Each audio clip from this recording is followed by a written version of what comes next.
So g'day and welcome to another edition of Cuppa with the Jesuit. I'm Father Robin Koning, the Provincial Assistant for Vocations. And with Father Robin is Julian Butler. I'm a Jesuit student, and we're both joined today by Father Alan Wong from Adelaide. G'day, Father Alan. G'day, Father Robin and Julian. How are you today? Terrific. Alan, would you tell us a bit about what you're doing in Adelaide, what your role is there? Julian, my role here is an Assistant Parish Priest at St Ignatius, Norwood, and it entails quite a few different activities, responsibilities, saying masses, baptisms, all the sacramental work for the parish, which also takes in a lot of chaplaincy work for the schools. And one exciting development here this year we started was the young adult engagement with the Wolves in Action. So that's one of the young groups that started here as well. And in that work, Alan, what gives you life? What gives you joy? Yeah, that's a very good question. I think one of the most life-giving things that I have in this role is the opportunity to really go out to meet people where they're at. I mean, there are so many different people that come in through the doors and that we encounter through the parish. And it gives me an opportunity really just to be there with them and to minister to them, to really try to be available for them for whatever their needs are. And they're varied really, right from sacramental work, right to even just listening and just being present to them. And it reminds me of really Mother Teresa here. And she's been a real model for me in this type of work. It's always the small acts done with love. That's the most important thing. And I try to take that as a model. I don't do it very successfully, but it's something that I aspire to be, to do that as much as possible. Alan, you spoke about the exciting new project in the parish of bringing young people together. That isn't always easy, bringing young people into church contexts at the moment. How have you found that work? Yeah, it definitely hasn't been easy, but it's also been very life-giving in many senses of the word. I mean, as we all know, one of the priorities for our church at the moment are the young people, the young adults, and also younger, because we've seen that people are leaving the church at an earlier and earlier age now. So we really need to engage them as much as possible and make them feel part of the church and listened and really be part of this community, this great community that we have. I'm always amazed and touched by people. And it hasn't been easy because a lot of them are people that they're great people, but they feel a little alienated from the church for whatever reason. I mean, some of them just feel that at the moment when they go to Mass on Sundays, they feel a certain sense of isolation from their peer groups, basically. To cut a long story short, they don't find anyone of their own age. So they find it very difficult to fit in. So I'm touched by that, to be able to provide a sense of community and a sense of space for them in this great church, really. And it's not easy, but in a way, I find that they do way more work than I do. I just provide an opportunity for them to basically gather their friends and bring them back home, which I think is a very important endeavor. And like some of these young people you're working with, your own journey with the Jesuits started when you were quite young, didn't it?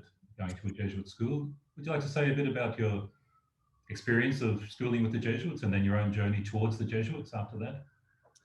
Yeah, I have to say, my vocation story has been really linked to my schooling days at St Ignatius College in Sydney. I was the seed, the seed of the vocation was planted there, really. I mean, it was clear. And the Jesuits that taught me, I always thought that they were men with confidence. They knew what they wanted and they knew how to go about it. And it really impressed me as a young boy to see these guys devote themselves in such a way to us, really, adolescent kids who really, I have to say for myself, didn't really care much for the faith, but they kept persevering and persevering. There are so many models here that I can think of. And I have to say that the greatest model for me is probably a teacher that was not the best teacher in many ways, but he was a teacher that was really faithful and he loved his job and he was dedicated every single day to that task. And that's what really appealed to me, like Father Tom Lakesmith. He taught me Latin, religion, to when we were year 9, year 10, it's not the easiest class to take, but he was there, he persevered. And that's something that I've taken as an inspiration. It's this idea that we need to keep persevering in our daily life, really. And that's the fidelity, really, to fidelity to the task and really to our faith and God, really. And then when you finished school, you didn't join the Jesuits immediately. How did that continue to unfold, that journey of vocation? Yeah, that's a good question. I guess one thing was, I have to say, the university years were tough. I went into a period of sort of rebellion, or I wanted to find my own way. I felt that the church was, or the religious aspect, or the religious dimension that I grew up with as an adolescent was too constricting, and I felt that as an adult I wanted to be free. So during university I went off, studied engineering, but I didn't really participate in the sacraments or part of the church. Just left it all behind. I probably did what I thought was the quintessential college or university life. Then my grandparents passed away when I graduated from university, and it triggered a deep sense of searching what the meaning of life was. And through that search, I also found that the deeper meaning wasn't really about this world. It was actually about the next world. And God, I felt God was calling me into something deeper. And I remember one night feeling that I needed to be a Jesuit, and I didn't know why or where it came from. But it took me a few years of journeying, discernment, talking to a lot of different people to finally come back to that realization that, yes, that is the call for me. And here I am joining the Jesuits, and 13 years later, working as an assistant parish priest here at Norwood, and really enjoying it, loving it. I mean, I can't really ask for more, really. Father Alan, you've spoken about the ways in which accompanying and encountering people in parish ministry really affects you. Has it changed or grown your sense of what the Jesuit vocation is that you had nurtured at school and then rediscovered after university? Have those encounters since being a Jesuit, since becoming a priest a couple of years ago, shifted your sense of the vocation? Yes, it definitely has. I mean, it's expanded it. I mean, when I was growing up, I always thought the Jesuit was a Jesuit teacher. That was the teacher priest, so to speak. That was the model that I always had. The other model I always had was also the Matteo Ricci, the missionary model. And they were the ones that captivated me as a kid. But luckily enough, working in the parish has expanded that. It's given me a wider sense of the Jesuit vocation, that to be free to be able to free as possible, humanly possible, to do whatever's needed, really. It hasn't been easy for me to come to that realization, and I'm still working at it, trying to go where the Lord is calling me, through the mission of the society, through the provincial. And that, I think, is one of the key dimensions that has helped, that this period has helped me sort of understand. But the other thing is just the needs of people, really. It's grown my understanding of that, just the diverse needs. One of these really key experiences for me was doing a funeral for a person who lived in a nursing home, and they didn't have any friends, but there was one person from the parish, or two people from the parish, that would visit them for the last 10 years.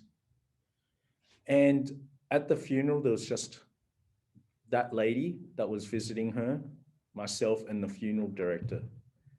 And I just thought, at that time, I thought it was really sad that no one could really tell her story. No one could tell because when that lady was visiting her, she was already in the advanced stages of dementia. And so she lost a lot of memory and she couldn't communicate.